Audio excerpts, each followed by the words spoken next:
할렐루야. 네. 우리 삶 가운데 이게 마음을 뺏기면은 그만큼 힘든 것이 없습니다. 사역이나 또 가정이나 삶 가운데 우리가 마음을 찾는다라는 것, 마음을 잡는다라는 것 중요한 줄로 믿습니다. 우리 옆에 분과 인사하시겠습니다. 마음을 다하여 기도하는 저녁이 되시기 바랍니다. 라고 인사하시겠습니다. 어때 눈빛이 좀 비장한 눈빛입니까? 마음을 다하여 기도하는 이 시간이 되시기를 주님의 이름으로 축복합니다. 설교 시간을 이제 우리가 별빛 예배 시간하고도 잘 맞춰야 돼가지고 이 시간을 어떻게 하면 잘 맞출 수 있을까? 제가 이제 기도하는 가운데 하나님께서 지혜를 주셔가지고 제가 이렇게 설교를 하다가 갑자기 하나님하고 멈추면은 좀 설교가 너무 이렇게 시간이 많이 남아서 좀 길게 하려고 이렇게 천천히 하는구나라고 여러분들 이해해 주셨으면 좋겠고요. 혹시라도 제가 말이 좀 빨라지면은 시간이 없어서 좀 빨라지고 있구나라는 것을 이해를 해주셔서 제가 되도록이면 시간을 맞춰서 짧은 시간에 이럴 때 아멘 하면 안 됩니다. 짧은 시간에 제가 이렇게 설교를 또 같이 나누도록 하겠습니다. 인물이 없는 남자가 인물이 좋고 또 능력이 좋은 여자를 만나서 사귀고 결혼을 하면은 우리가 궁금합니다. 어떻게 그 여인의 마음을 사로잡았을까? 우린 전생을 믿지는 않지만 전생의 나라를 구한 사람이 아닐까라는 생각도 가져봅니다.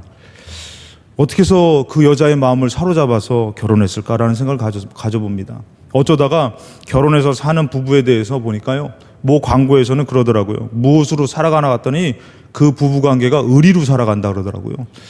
의리로 살아가는 것은 아니죠, 여러분들. 이때 아멘 하면은 그 의리로 살아갔던 것 같으니까 여러분들 아멘 하지 마시고요. 그리고 우리가 삶 가운데 보니까 외모나 능력보다 중요한 것이 바로 뭐냐면은 그 마음을 얻는 것입니다. 마음을 얻는 것이 행복한 것이고 또 감사한 것이고, 마음을 잃으면은 그만큼 불행한 것이 없다라는 것입니다. 창세기 3장 1절 2절에 보면은 하나님이 아담과 하와에게 말씀을 줬습니다. 그것을 그 마음밭에 주셨죠. 그런데 뱀이 여호와 하나님이 지으신 들짐승 중에 가장 간교하다라고 하는데, 이 간교하다라는 단어가 뭐냐면은 슬기롭다라는 단어입니다. 가장 슬기롭고, 이 간교하다라는 표현을 썼지만 원어적으로는 슬기롭다라는 얘기입니다. 이 뱀이 여자에게 물어 이르되 하나님이 참으로 너희에게 동산 모든 나무의 열매를 먹지 말라 하시더냐 그랬어요. 여자가 뱀에게 말하되 동산 나무의 열매를 우리가 먹을 수 없다. 항상 마음에서 저 열매를 먹으면 안 돼라는 그 말씀이 있었던 것입니다. 근데 이 뱀이 와서 지혜롭게 유혹으로 마음을 흔드는 것이죠. 4절에 보니까 뱀이 여자에게 이르되 너희가 결코 죽지 않는다. 그 마음을 흔드는 것입니다. 말씀을 흔드는데 뭐예요? 마음이 흔들린다라는 것이죠. 너희가 그것을 먹는 날에는 너희 눈이 밝아져 하나님과 같이 되어 선악을 알 줄 하나님이 아심이라. 그러고 나서 마음이 흔들리는 가운데서 그 열매를 보니까 어떻습니까? 보암직도 하고 먹음직도 하고 보암직도 하고 지혜롭게 할 만큼 탐스럽기도 한 나무가 됐다라는 것이죠. 그 열매가 됐다라는 것이죠. 그래서 어떻게 합니까? 그 열매를 먹고 자기와 함께 있는 남편에게도 주었다고 합니다. 누가복음 8장 5절에 보면 이 씨 뿌리는 비유에 대해서 나오는데요, 씨를 뿌리는 자가 그 씨를 뿌리러 나갈 새 덜어는 길가에 떨어졌다고 얘기합니다. 떨어짐에 밟히며 공중의 새들이 먹어버렸다고 얘기합니다. 그거에 대해서 예수님께서는 비밀을 풀어주십니다. 제자들에게. 9절에 제자들이 이 비유의 뜻을 물어봤습니다. 이르시되 하나님의 나라의 비밀을 아는 것이 너희에게는 허락되었으나 다른 사람에게는 비유로 하나니 이는 그들로 보아도 보지 못하고 들어도 깨닫지 못하게 하려 함이라 하면서 이 씨 뿌리는 것에 대한 비유를 영적으로 풀어주십니다. 뭐라고 말하면은 이 비유는 이러하니라. 씨는 하나님의 말씀이다라고 합니다. 그러고 나온 것이 12절을 보니까요, 길가에 있다는 것은 말씀을 들은 자니 이에 누가 가서요? 마귀가 갔어요. 그 새가 마귀였다라는 것입니다.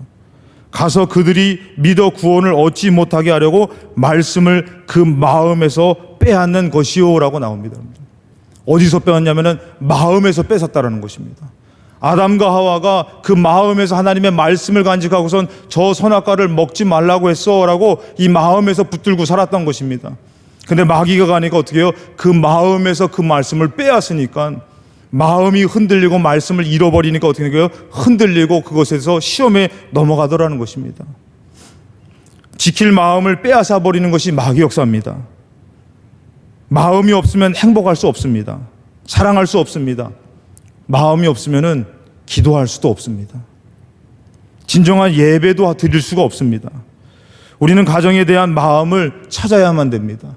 어느덧 살아가다 보니까 가정에 대한 마음이 있는 것 같지만 마음을 잃고 살아가는 사람들이 너무 많다라는 것이에요. 자녀에 대한 마음도 마찬가지입니다. 가족에 대한 마음을 잃고 살아가는 것이 너무 많은 것이에요. 교회에 대한 마음도 마찬가지고 나라와 민족에 대한 마음도 잃어버리고 살아가는 사람들이 많다라는 것이에요. 마음이 없으니까 기도도 안 되더라는 것입니다. 잠언서 4장 23절에 보면은 모든 지킬 만한 것 중에 더욱 너의 마음을 지키라. 생명의 근원이 이에서 남이라. 마음을 지키는 것, 내 마음의 말씀을 지키는 것이 생명이라는 것입니다. 그 마음을 지킬 때 여러분들 우리의 기도는 능력이 될 것이고 축복이 될 줄로 믿습니다. 성경에서 보면 하나님의 마음이 있는 사람들이 있었습니다. 요셉을 보면요, 창세기 45장 5절에 보면 당신들이 나를 이곳에 팔았다고 해서 근심하지 마소서, 한탄하지 마소서. 하나님이 생명을 구원하시려고 나를 당신들보다 먼저 보내셨나이다. 여러분, 요셉이 형들에게 팔려가지고 13년이라는 세월을 정말 고난을 당합니다. 노예 생활을 하며 감옥 생활이라는 그 세월이 13년이 지납니다. 그 13년이라는 세월 동안에 많은 고생을 했잖아요. 여러분들 그 마음과 어때서 여러분들 화가 있는 사람 같았으면 어땠을까요, 여러분들? 형님들을 봤을 때에 죄송합니다만 오해하지, 저는 그렇게 잔인한 사람은 아닙니다, 여러분들. 형님들 팔 하나씩 없어서도 살 수 있으니까 저 고생시킨 담보로 팔 하나씩 내주십시오. 여러분 이 팔 하나씩 내줘도 그거 다 못 씻습니다. 눈 하나씩만 눈 하나씩만 뽑아 주십시오. 못된 사람 같으면은 그래도 분이 안 풀렸을 것 같아요. 저를 좀 이상하게 쳐다보시는 분들, 좀 마음을 너그럽게 가지시고요. 여러분들 요셉이 그런데 그런 마음을 갖기보다 하나님의 마음이 있었던 것이에요. 그래서 그가 깨달은 것이에요. 한탄하고 나를 이곳에 팔아넘겼다고 근심하지 마십시오. 하나님이 나를 보낸 것입니다. 하나님의 마음이 있으니까 그가 그 마음을 잘 다스리더라는 것입니다. 여러분 모세를 보면요, 제가 이렇게 생각할 때 여러분들 저희들이 이제 식탁에서 밥을 먹으면서 식구들이 이렇게 한마디씩만 해도 상당히 시끄럽더라고요, 여러분들. 참고로 저희는 버스 전용 차로를 타는 그 식구들입니다.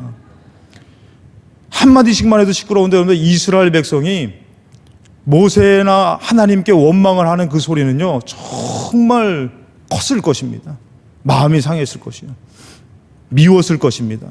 근데 여러분들 이 모세가 하나님의 말씀을 40일 동안 금식하면서 하나님의 말씀을 받아가지고 내려옵니다. 내려오는데 40일 동안 모세가 안 보이니까 이스라엘 백성이 무엇을 합니까? 금송아지를 만듭니다. 금송아지를 만들고선 이 금송아지가, 이 신이 우리를 출애굽시키고 인도했다고 얘기하면서 잔치를 벌입니다. 춤을 춥니다. 근데 이 모세가 하나님과 가까이 하나님의 말씀을 받은 자로서 하나님의 마음이 그에게 있다는 것이에요. 출애굽기 32장 30절에 이튿날 모세가 백성에게 이르되 너희가 큰 죄를 범하였도다. 내가 이제 여호와께로 올라가노니 혹 너희를 위하여 속죄가 될까 하노라. 여러분들 얼마나 얄미워요. 나는 금식하면서 하나님 말씀 받으러 가서 기도했는데 너희들은 여기서 그거 만들고선 그게 신이라고 그러고 있어. 이것들 정신 나갔구나. 정신 못 차려. 화가 날 수도 있어요. 근데 모세의 마음에는 하나님의 마음이 있는 것이에요. 그들을 보니까 어떻게 해요? 이들이 불쌍하게 여겨지면서 이들을 위해서 속죄하고 싶은 모세의 마음이 있는 것이에요. 하나님의 마음이 이런 줄로 믿습니다. 너희를 위해서 속죄가 될까 하노라 하고선 모세가 여호와께 다시 나아가 여짜오되 슬픕니다. 이 백성들이 자기들을 위하여 금신을 만들어 싸우니 큰 죄를 범하였습니다. 그러고서 여러분들 정말 어렵고 힘든 얘기를 합니다.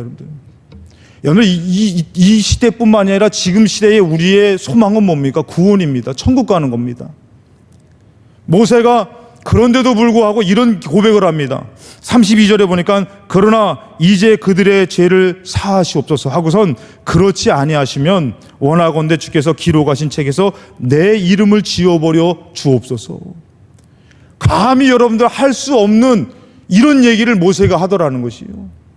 이런 얘기를 할 수 있는 것은 여러분들 사람의 마음으로 되는 것이 아닙니다. 하나님의 마음이 모세에게 있으니까 모세가 그들을 위해서 정말 생명책에서 나를 지워지는 수가 있어도 하나님 저들을 용서해 주시면 안 됩니까? 라고 간절하게 기도하더라는 것입니다. 여러분 이 기도가 얼마나 대단합니까? 제가 봤을 때는 하나님의 마음이셨고 하나님의 마음을 움직이는 기도였을 것입니다. 그런데 이런 하나님의 마음이 우리에게 있어야 될 줄로 믿습니다. 다윗을 보면 여러분들 사무엘상 24장 5절에 그리한 후에 사울의 옷자락을 뱀으로 말미암아 다윗이 도망 다니다가 굴에서 이제 사울이 들어와 피해 있는 잠깐 발을 가린다라는 표현이 나옵니다. 그랬을 때 다윗이 얼마든지 사울을 죽일 수 있었습니다. 억울했습니다. 힘들었습니다. 근데 다윗이 어떻습니까? 옷자락을 베었는데 이 옷자락을 벤 것도 용기를 낸 거죠. 인간적인 그런 화에 용기를 내서 베은 거죠. 근데 어떻게 됐다고요? 다윗의 마음이 찔렸다라는 것입니다. 여러분들 왜 찔렸을까요? 다윗의 마음에 하나님의 마음이 있기 때문인 것입니다. 그러면서 뭐라고 하면은 자기 사람들에게 이르되 내가 손을 들어 여호와의 기름 부음 받은 내 주를 치는 것이 여호와께서 금하시는 것이니, 얼른 하나님의 마음을 깨달은 것이에요. 이건 하나님이 원치 않는 것이구나. 그는 여호와의 기름 부음을 받은 자가 대민이라 하고, 다윗이 이 말로 자기 사람들을 금하였어요. 안 된다. 이건 하나님이 원하는 것이 아니다. 여러분, 다윗 당사자가 얼마나 화가 났을까요? 화가 나고 정말 억울했지만 그 마음보다도 하나님의 마음이 다윗에게는 우선시 됐다라는 것입니다. 나가서 사울에게 얘기합니다. 10절에 오늘 여호와께서 굴에서 다왕을 내 손에 넘기신 것을 왕이 아셨을 것입니다. 이것은 마치 하나님께서 당신을 죽일 수 있는 기회를 준 기회에다가도 같았다는 것입니다. 그런데 여러분들, 거기서 끝난 것이 아니라 어떤 사람이 나를 권하여서 왕을 죽이라 하였다라는 것입니다. 여러분들 주변에 있는 사람들이 기회입니다. 그를 죽이십시오라는 얘기를 들었다라는 것이에요. 여러분들, 여기서 여러분들 얼마나 많은 사람들이 하나님의 마음을 내버리고 정말 자기 뜻대로 하는 사람이 얼마나 많겠습니까? 어떤 놈이, 나쁜 말로 얘기하면 어떤 놈이 내 옆에서 당신 권하여서 죽이라 그랬습니다. 내가 왕을 아껴 말하기를 나는 내 손을 들어 내 주를 해하지 아니하리니 그는 여호와의 기름 부음을 받은 자이기 때문이라. 죽일 수 있는 상황보다도 하나님의 마음이 더 강했다라는 것입니다. 다시 말해서 다윗은 하나님의 마음이 있었던 사람이라는 것입니다. 그래서 사도행전 13장 22절에 여러분들 잘 아는 말씀이죠. 다윗을 보고 하나님 뭐라 합니까? 내 마음에 맞는 사람이다라는 것이에요. 다윗은 하나님의 마음이 그에게 있었다라는 것입니다. 다니엘을 보면 여러분, 다니엘은 어떤 사람입니까? 나라를 위해서 기도했던 사람입니다. 나라를 위해서 간절히 기도했던 사람인데, 다니엘서 9장 1절에 메대 족속 아하수레의 아들 다리오가 갈대아 나라 왕으로 세움을 받던 첫 해 곧 그 통치 원년에 나 다니엘이 책을 통하여 여호와께서 말씀으로 선지자 예레미야에게 알려주신 그 연수를 깨달았다고 얘기해요. 여러분들, 메대와 바사 연합군이 바벨론을 무너뜨리고 새로운 제국을 세운 첫 해에 다니엘이 무엇으로 임명되냐면 수석 총리로 임명됩니다. 지금 중요한 기로입니다. 바벨론이라는 나라 때도 다니엘이 총리가 됐지만 이제 바벨론이라는 나라가 메대와 바사에서 멸망당하고 이제는 첫 해에 이 다니엘이 어떻게 하면은 3명의 총리가 세워지는데 그 중에서 마음이 민첩해서 총리의 수석 자리를 차지한 사람이 다니엘입니다. 여러분 잘 알다시피 이 다니엘을 고발할 근거를 찾았어요. 다른 총리들이. 이는 이방 족속이기 때문에 저를 고발해서 저를 시기해서 죽이고 싶어서, 그래서 여러분들 무엇을 만들죠? 금신상을 만듭니다. 다니엘이 그런데도 기도하다가 어디로 들어가죠? 사자굴로 들어가죠. 사자굴로 들어가가지고 여러분들 그런 어려움을 당했던 그 시대입니다. 그 시기입니다. 그런데도 다니엘이 어떻게 합니까? 그 연수를 깨달았다라는 것이에요. 예레미야가 말했던 그 연수를 깨달으니까 여러분들 하나님의 마음이 임하여서 나라를 위해서 눈물로 기도하더라는 것입니다. 9장 3절에 보니까 내가 금식하며 베옷을 입고 죄를 덮어쓰고 주 하나님께 기도하며 간구하기를 결심하고 내 하나님 여호와께 기도하며 자복하여 이르기를 크시고 두려워할 주 하나님, 주를 사랑하고 주의 계명을 지키는 자를 위하여 언약을 지키시고 그에게 인자를 베푸시는 이시요. 사랑하는 여러분들, 오늘날에 많은 믿음의 사람들이 나라를 위해서 얼마만큼 기도하고 있습니까? 다니엘은 여러분들 목숨을 걸고 나라를 위해서 기도했던 사람이에요. 많은 그리스도인들이 하나님의 마음을 잃어버리니까 나라를 볼 때도 기도가 안 되더라는 것이에요. 자기의 억울한 일을 봐도 기도가 안 되고, 가정을 봐도 기도가 안 되고, 근데 믿음의 사람들은 어떻습니까? 하나님의 마음이 있으니까 나라를 보고도 이렇게 목숨을 걸고 기도하더라는 것입니다. 우리가 정말 나라를 봐도 하나님의 마음이 임하여서 기도할 수 있는 하나님의 마음이 우리 있기를 주님의 이름으로 축복합니다. 잘 알다시피 여러분들 다니엘서 10장에 보면은 다니엘이 이것을 위해서 그 음식을 먹지 않으면서 얼마나 기도했냐면은 새 이래 동안을 슬퍼하면서 기도했다라는 것이죠. 다니엘 21일 금식이라고 하지만 여기서 뭐라고 합니까? 차기까지 좋은 떡을 먹지 아니하고 고기와 포도주를 입에 대지 아니하며 또 기름을 바르지 아니하니라.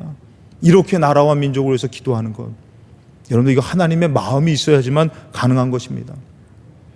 반면에 여러분들 마음을 빼앗기면 우리가 알아야 될 것은 좋은 열매를 맺을 수 없다라는 것을 알아야 됩니다. 누가복음 8장에 여러분들 씨 뿌리는 비유에서 보면은 바위 위에 있다라는 것은 말씀을 들을 때에 기쁨으로 받으나 뿌리가 없어 잠깐 믿다가 시련을 당할 때에 배반하는 자요. 가시떨기에 떨어졌다는 것은 말씀을 들은 자이니 지내는 중 이생의 염려와 재물과 향락의 기운에 막혀 온전히 결실하지 못한다 그럽니다. 잘 알다시피 여러분들 시련을 통해서 세상의 유혹과 욕심을 통해서 열매를 맺지 못한다는 것이에요. 여러분 솔로몬 왕을 잘 아시죠 여러분들? 이 솔로몬 왕이 아주 큰 복을 받았지요. 세상에 정말 전무후무한 지혜를 얻었습니다. 그뿐만이 아니라 많은 재물도 있었습니다. 그뿐만이 아니라 또 많은 여자들을 또 이렇게 만날 수 있는 기회가 있고 또 결혼할 수 있는 기회가 있었습니다. 열왕기상 11장 1절에 솔로몬의 왕이 바로의 딸 외에 이방인의 많은 여인을 사랑하였으니 곧 모압과 암몬과 에돔과 시돈과 헷 여인이라. 그래서 성경에서 뭐라고 하냐면은 여호와께서 일찍이 여러 백성에 대하여 이스라엘 전에 말씀하신 너희는 그들과 서로 통혼하지 말라고 얘기했어요. 왜 그러냐면은 서로 통혼하지 말라. 그들이 반드시 너희 마음을 돌려라는 것이에요. 마음을 돌려버린다는 것이에요. 이 이방 여자들이. 그래서 통혼하지 말라고 얘기한 것이에요. 그들의 신들을 따르게 하리라 하셨으나 솔로몬이 그들을 사랑하였더라. 사랑하지 말아야 될 여인들을 사랑한 것이죠. 그래서 3절에 보니까 여러분들 기가 막힐 노릇이지만 왕은 후궁이 700명이요 첩이 300명이라. 이럴 때 남자분들 아멘하면 절대 안 됩니다 여러분들. 참 여자를 1000명이나 정말 대단한 사람입니다. 이거는 하수입니다 여러분들. 현실적인 사람은 어떻습니까? 한 명도 감당하기 힘든데 어떻게 1000명이나 이 솔로몬이 죽으려고 작정했구나. 1000명이나 되는 여인을 어떻게 해요? 아내로 삼았다라는 것이죠. 그의 여인들이 어떻게 합니까? 문제는 이것입니다. 왕의 마음을 돌아서게 하였더라. 마음이 하나님께로가 아니라 돌아서게 됐다라는 것이죠. 솔로몬이 나이가 많을 때에 그의 여인들이 그의 마음을 돌려 다른 신들을 따르게 했다. 마음을 잡고 하나님의 것을 잃어버리고 우상을 붙들게 만든 것이죠. 안타까운 것은 9절에 보니까 이런 말씀이 있습니다. 솔로몬이 마음을 돌려 이스라엘 하나님 여호와를 떠났으므로 여호와께서 그에게 진노하시니라.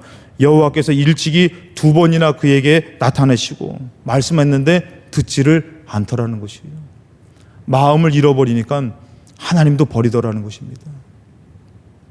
사도행전 5장 3절에 아나니아와 삽비라가 나옵니다. 이 아나니아와 삽비라가 은혜 받아가지고 땅을 팔아가지고 사도들 앞에 드리기로 작정했습니다. 근데 마음이 변질된 것이에요. 돌아선 것입니다. 그것을 베드로가 책망합니다. 3절에 베드로가 이르되 아나니아야 어찌하여 사단이 너 마음에 가득하여 너가 성령을 속이고 땅값 얼마를 감추었느냐. 여러분 사단이 어디 역사한다고요? 마음에 역사하다는 것입니다. 마음에서 하나님의 말씀을 빼앗더라는 것입니다. 마귀는 하나님을 향한 마음을 빼앗아서 은혜와 사랑과 축복의 열매를 맺지 못하게 합니다. 마음을 빼앗기면 좋은 열매를 맺을 수 없음을 우리는 기억해야 될 줄로 믿습니다. 마지막으로 여러분들 하나님 아버지의 마음을 우리는 구해야 됩니다. 왜 그러냐면 여러분들 로마서 5장 8절에 보면은 우리가 아직 죄인 되었을 때에 그리스도께서 우리를 위하여 죽으심으로 하나님께서 우리에 대한 자기 사랑을 확증하셨다고 말씀하십니다. 여러분 우리가 하나님 앞에 구해서 얻은 것이 아닙니다. 하나님 앞에 달라고 해서 얻은 것이 아니라 우리가 아직 죄인 되었을 때에 뭣도 모르고 구할 만한 자격도 없고 구원을 이룰 만한 능력도 없는 그 상황에서 하나님은 우리를 아시고선 우리가 죄인 되었을 때에 우리를 위해서 그리스도를 죽이심으로 하나님이 우리에 대한 자기의 사랑을 보여주시고 확증시켜 주셨다는 것이에요. 하나님의 사랑은 우리 사랑보다 더 크더라는 것이에요. 나를 사랑하는 것보다 더 크시다라는 것입니다. 하나님은 우리에게 아버지 되십니다. 그 아버지 되신 하나님께서 뭐라고 고백하시냐면은 마태복음 7장 11절에 예수님이 얘기합니다. 너희가 악한 자라도 좋은 것으로 자식에게 줄 줄 알거든 하물며 하늘에 계신 너희 아버지께서 구하는 자에게 좋은 것으로 주시지 않겠느냐. 하나님의 아버지 되셔서 우리의 삶을 눈여겨보시고 아신다라는 것이에요. 좋은 것을 주시려고, 내가 모르고 내가 이룰 수 없는 것조차도 주시려고 하나님은 자녀 삼아 주시는 것이에요. 로마서 8장 15절에 너희는 다시 무소하는 종의 영을 받지 아니하고 양자의 영을 받았으므로 우리가 아빠 아버지라고 부르짖느니라. 하나님 우리를 자녀 삼아 주시고 진정으로 사랑해 주시면서 하나님 우리를 부르시기 원하는 것이에요. 아버지로. 이 아버지는 어떻게 해요? 하늘의 아버지는 이 땅의 아버지보다도 더 많이 사랑한다라는 것이에요. 때로는 보면은 지난 날들을 생각해 보면은 나보다도 더 나를 잘 아시는 분이 우리 부모님이신 것 같아요. 내가 무엇을 좋아하는지를 잊고 살았는데 평생의 부모님은 그걸 잊지 못하시더라고요.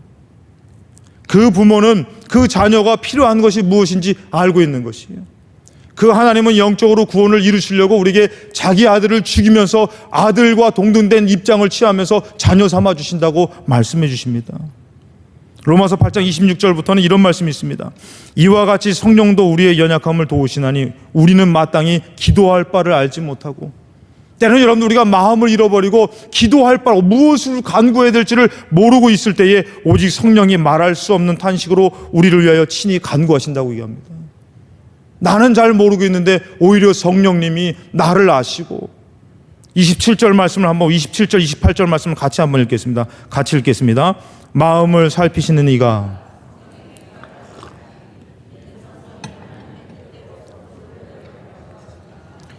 우리가 알거니와 하나님을 사랑하는 자 곧 그의 뜻대로 부르심을 입은 자들에게는 모든 것이 합력하여 선을 이루느니라. 아멘. 여기서 보면 여러분들 마음을 살피신다 그러는 것이에요. 우리가 슬픈 마음이 있을 때에 주님이 그 슬픈 마음을 살피십니다. 억울한 마음이 있을 때에 주님이 그것을 살피십니다. 성령의 생각을 아시는데 이는 성령이 하나님의 뜻대로 성도를 위하여 간구하시는데 우리가 알거니와 하나님을 사랑하는 자. 하나님을 사랑하는 자가 누구냐면은 하나님에게 마음을 준 자입니다, 여러분들. 하나님께 마음을 둬서 하나님의 마음을 얻은 자가 하나님을 사랑할 수 있다는 것이에요. 그 하나님을 사랑하는 자는 곧 그의 뜻대로 부르심을 입은 자들에게 모든 것이 합력하여 선을 이룬다라는 것이에요. 여러분, 하나님께서 하나님의 마음을 주시는 것은 왜 그러냐면은 모든 일 가운데 합력해서 선을 이루시려고 하는 것이에요. 형통하게 하시려고 우리에게 하나님의 마음을 주신다라는 것입니다. 그렇기 때문에 우리는 알지 못하지만, 내가 사랑하는 것 같지만, 내가 잃어버린 것 같지만 하나님의 마음을 얻을 때에 진정으로 사랑할 수가 있고 진정으로 소망을 가질 수 있는 마음을 얻게 되는 줄로 믿습니다. 로마서 8장 32절입니다. 자기 아들을 아끼지 아니하시고 모든 사람을 위하여 내어주신 이가 어찌 그 아들과 함께 모든 것을 우리에게 주시지 아니하겠느냐. 하나님은 우리를 위해서 모든 것을 내어줬다고 표현하십니다. 그렇기 때문에 우리를 너무나 잘 알고 우리를 자기 목숨보다도 더 사랑한다고 말씀하고 계시는 것이에요. 우리가 하나님의 마음만 얻는다면은 우리 삶 가운데 진실한 사랑이 이루어진다라는 것이에요. 그 마음을 찾기 위해서 우리는 가정으로 가기도 합니다. 행복해지려고 물질로 가기도 합니다. 정말 뛰어난 좀 더 좋은 대학을 가기 위해서 학교와 학원으로 가기도 합니다. 근데 여러분들, 거기서 그 마음, 진실한 마음이 나오는 것이 아니더라는 것입니다. 오늘 말씀에 누가복음 8장 15절에 보니까요, 좋은 땅에 있다라는 것은 착하고 좋은 마음으로 말씀을 듣고 지키어 인내로 결실하는 자리라고 그랬어요. 여러분, 우리가 우리 삶 가운데 하나님의 것이 왜 결실하지 못하냐면은 우리가 하나님 마음을 구하지 않았기 때문이라는 것이에요. 하나님의 말씀으로, 하나님의 마음으로 우리가 가정을 보는 것과 내 눈으로 볼 때에 여러분들 하나님이 필요하지 않고 가정을 위해서 하나님을 버리게도 된다라는 것이에요. 좋은 마음은 하나님으로부터 오는 줄로 믿습니다. 군대에서 태소식을 하게 됩니다. 뭐 지금은 많이 변화됐지만, 이 태소식을 하면은 이제 부모님이 오셔가지고 이 훈련했던 과정에서 이제 마지막으로 이제 태소식 할 때에 이제 분열이라는 이제 막 뭐 그런 행렬을 합니다. 그랬을 때 행사를 하는데, 그때 부모님이 와서 딱 보면요, 어떻습니까, 여러분들? 다 똑같은 머리에 똑같은 군복에 그놈이 그놈같이 보이더라는 것이에요. 그 사람이 그 사람같이 보이고 다 똑같아요. 그런데도 어때요? 그 눈은 그 많은 사람 가운데서 오직 자녀만을 향하더라는 것이에요. 계급이 높은 사람, 잘생긴 사람 다 필요 없어요. 내 자식만을 보더라는 것이에요. 그 한 사람만을 보면 여러분들 다 된 것이에요. 만족하는 것이에요. 그것이 끝날 때까지 그 시선이 그에게서 흐트러지지 않더라는 것이에요. 제 막내딸이 학교에서 방과 후 수업으로 댄스 동아리에 들어갔습니다. 엉덩이를 좀 잘 흔듭니다. 바이올린도 배웠습니다. 그래가지고 방과 후 수업에서 발표회를 한다고 오라 그러더라고요. 마침 제가 시간이 잠깐 나서 잠깐 가서 봤습니다. 가서 봤는데 누가 제일 잘하게요, 여러분들? 말할 것도 없습니다. 제 딸이 제일 잘하더라고요, 여러분들. 진짜 잘하더라고요, 여러분들. 더 잘하는 사람 있을지 모르겠는데 제가 봤을 때는 제일 잘하는 것 같아요. 부모의 눈은 그렇더라고요. 자녀에게로 상하더라고요. 흐트러질 수가 없더라고요, 여러분들. 근데 여러분들, 사랑하는 자식에 대한 마음을 잃어버리면은 기도하지 못하더라고요. 사랑하는 자식인 것 같은데, 사랑하는 것 같지만 마음을 잃어버리니까 그냥 살아가게 되더라는 것입니다. 뭐로요? 의리로요. 그냥 살아가는 것이에요. 사랑하는 마음을 잃어버리니까 사랑하는 자식인데도 불구하고, 가정인데도 불구하고, 사랑하는 하나님인데도 불구하고 세상 붙들고 살아갈 수밖에 없더라는 것입니다. 오늘 말씀의 제목이 마음 찾기입니다, 여러분들. 내가 마음이 있다고 생각하면 우리가 또 착각할 수 있습니다. 내가 정말 마음이 있는지, 내가 기도할 마음이 있는지, 간절히 살아볼 마음이 있는지, 나라와 민족을 위해서도, 나의 나라를 위해서도 좋은 나라는 것을 다 알고 있습니다. 다니엘같이 나라를 위해서 진정으로 기도할 수 있는 마음을 잃어버린다면은 나라를 위해서 기도하는 사람이 얼마나 있겠냐 이것입니다. 교회를 위해서도 마찬가지입니다. 예배를 드리지만 마음이 없어 지나칠 때가 많을 수 있다는 것입니다. 교회를 위해서 내 문제와 같이, 내 소중한 것과 같이 기도하는 사람을 하나님이 찾고 계시는 줄로 믿습니다. 그 마음을 우리 하나님으로부터 우리가 얻어야만 됩니다. 그래서 우리는 나보다 나를 사랑하시고 내 가족을 더 소중하게 여기시는 주님의 마음이 있어야 될 줄로 믿습니다. 내 사랑이 크다고 착각하지 마십시오. 지금 내가 부르짖는 것이 간절하다고 착각하지 마십시오. 하나님의 마음이, 나를 향하는 하나님의 마음이 더 간절합니다.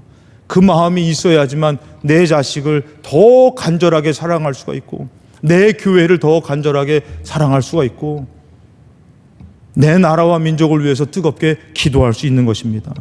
나의 삶을 아시고 나를 위해 탄식하시는 주님의 마음을 구해야 합니다. 우리 반주하시는 분 나오실까요? 나를 위해 탄식하시는 주님의 마음을 구해야 되는데, 그 마음이 있어야 다시 진정으로 사랑할 수 있고 웃을 수 있고 감사할 수 있는 것입니다. 주님의 마음을 구할 때 잃어버렸던 마음을 다시 찾게 될 줄로 믿습니다. 이제 주님의 마음을 간절히 구하실 때에 가정을 향한, 자녀를 향한, 교회를 향한, 나라를 향한 진실한 마음을 하나님이 우리에게 허락하여 주실 줄로 믿습니다. 우리 다 같이 찬양 드리시겠습니다.